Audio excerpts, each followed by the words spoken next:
Sijabule kakhulu bashise mfowethu Mkhatshwa. Nasibona uprofessor efika kanti bekashilo ukuthi umuntu omdala uhlala apha eThitela sabana ukuthi hey ngenzeka kufike lelanga angaphumeleli ngoba umuntu ohlala ubhizi. Kodwa uthi nakathi ngilaSwatini itolo kwaphela nokuthonga. Savele sahlala sabandawonye sahubelela kwasahluthu lo sekaqhamuka sithi nje siyabonga kakhulu professor.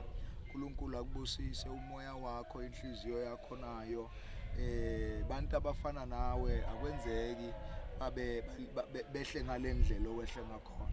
uNkulunkulu akachubeka ambusise. Sijabule kakhulu bashise sabona ungene emakhamera sithi hey namhla ungasise utawugujwa indzaba kunomcimbi othiwani sekwenziwa umcimbi la ebandleni ngingazi nangibathe ngibuza senior uthi senior hayi phela angani indaba yefika ukuthi umuntu omdala uyezwe omkhulu. Sijabule kakhulu nje bashise kakhulu mfowethu naye uprofessor uNkulunkulu ambusise amphakamise. Sithokoze kakhulu nabazalwane babonile bajabulile ukuthi professor unyathele eGod Praisers wangathumeli since wagcina enkonzweni last year. Bajabula abazalwane bathi hey nangu uprofessor ngena inkosi yamazwe uzivusela. Sijabule kakhulu Mkhatshwa. Siyabonga nakuye professor kakhulu. Professor yini lo ngakusho eMacheya?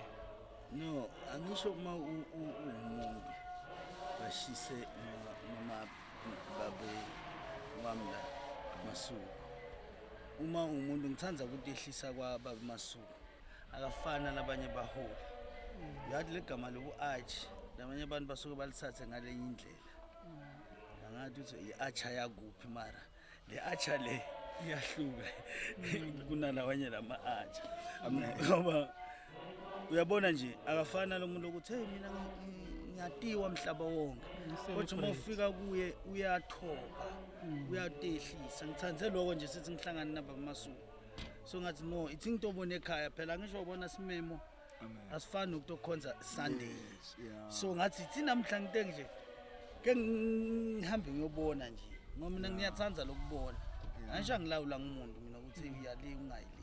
So ngilawula nje inhlityo yami naNkulunkulu wami ngithi nje ngathi make ngiyakuba Masuku wavuma wefika wayibona iheadquarter yeGod Praisers. Hey hayi bafowethu ngibuseke kakhulu man ngibusekile yabona nje umoya wami ufile Masuku mara ngivuselelekile so ngiyabuya futhi amen 2 weeks time ngila moya ongcwele Jehova.